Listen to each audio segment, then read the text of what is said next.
ರಾಜ್ಯದಲ್ಲಿ ಇರುವಂತದ್ದು ಕಾಂಗ್ರೆಸ್ ಸರ್ಕಾರದಲ್ಲಿ ಕಾಂಗ್ರೆಸ್ ಶಾಸಕರಿಗೆ ಬೆಲೆ ಇಲ್ವಾ ಅನ್ನೋ ಪ್ರಶ್ನೆ ಕಾಡ್ತಾ ಇದೆ. ಮಾಜಿ ಶಾಸಕರು ಪಂಚಾಯಿತಿ ಅಧ್ಯಕ್ಷರಿಗಿಂತಲೂ ಕೂಡ ಶಾಸಕರುಗಳು ಕೀಳ. ಪಂಚಾಯಿತಿ ಅಧ್ಯಕ್ಷರ ಪತ್ರಕ್ಕೆ ಮಣೆ ಹಾಕ್ತಾರೆ, ಅದಕ್ಕೆ ಬೆಲೆ ಕೊಡ್ತಾರೆ. ಶಾಸಕರುಗಳಿಗೆ ಬೆಲೆನೇ ಇಲ್ಲ.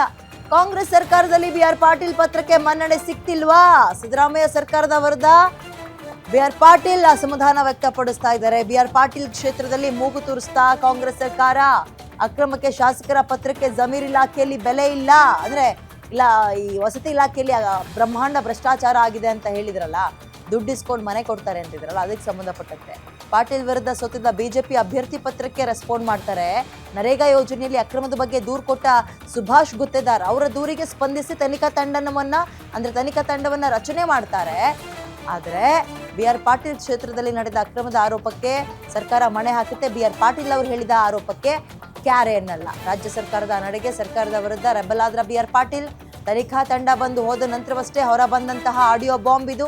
ವಸತಿ ಇಲಾಖೆಯಲ್ಲಿ ಮನಿ ಕೊಟ್ರಷ್ಟೇ ಮನೆ ನೀಡುವಂತಹ ಆಡಿಯೋ ಬಾಂಬ್ ರಿಲೀಸ್ ಆಗಿತ್ತು. So B R. ಪಾಟೀಲ್ ಅವರಿಗೆ ಅಸಮಾಧಾನ ಇದೇನಾ? ಮತ್ತೊಂದು ಕಡೆ ಅವ್ರು ಹೇಳಿದ್ದಾರೆ, ಬಿ.ಆರ್. ಪಾಟೀಲ್ ಅವರು ಏನಂತ, ಲಾಟ್ರಿ ಸಿಎಂ ತರ, ಲಕ್ಕಿ ಸಿಎಂ ತರ ಸಿದ್ದರಾಮಯ್ಯ ಅವರಿಗೆ ಕರ್ಕೊಂಡೋಗಿ ಸೋನಿಯಾ ಗಾಂಧಿ ಅವ್ರನ್ನ ಭೇಟಿ ಮಾಡಿಸಿದ್ದೆ ನಾನು. ಇಬ್ರು ಒಂದೇ ಟೈಮ್ನಲ್ಲಿ ಶಾಸಕರಾಗಿದ್ದು. ಸಿದ್ದರಾಮಯ್ಯ ಅವರು ಅದನ್ನೇ ಹೇಳಿದ್ರು, ಹೌದು ಬಿ.ಆರ್. ಪಾಟೀಲ್ ಮತ್ತು ನಾನು ಒಂದೇ ಸಲ ಶಾಸಕರಾಗಿದ್ದು ಆ್ಯಂಡ್ JDS ನಿಂದ ಒಟ್ಟಿಗೆ ಬಂದರು. ಆ ಸಂದರ್ಭದಲ್ಲೂ ಬಿ.ಆರ್. ಪಾಟೀಲ್ ಅವರು ಸೋನಿಯಾ ಗಾಂಧಿ ಅವರಿಗೆ ಪರಿಚಯ ಮಾಡಿಸ್ಕೊಟ್ಟಿದ್ದನ್ನ, ಅಂದರೆ ಸಿದ್ದರಾಮಯ್ಯ ಅವರಿಗೆ ಸೋನಿಯಾ ಗಾಂಧಿ ಅವ್ರನ್ನ ಪರಿಚಯ ಮಾಡಿಸ್ಕೊಟ್ಟಿದ್ದೆ ಬಿ.ಆರ್. ಪಾಟೀಲ್. ಹಿರಿಯ ನಾಯಕರು, ಸೀನಿಯರ್ ಲೀಡರ್ ಕಾಂಗ್ರೆಸ್ನಲ್ಲಿ. ಬಟ್ ಅವ್ರಿಗೆ ಹೆಂಗಾಗ್ತಾ ಇದೆ ಅಂತ ಹೇಳಿದ್ರೆ, ನನ್ನ ಮಾತಿಗೆ ಬೆಲೆ ಇಲ್ಲ.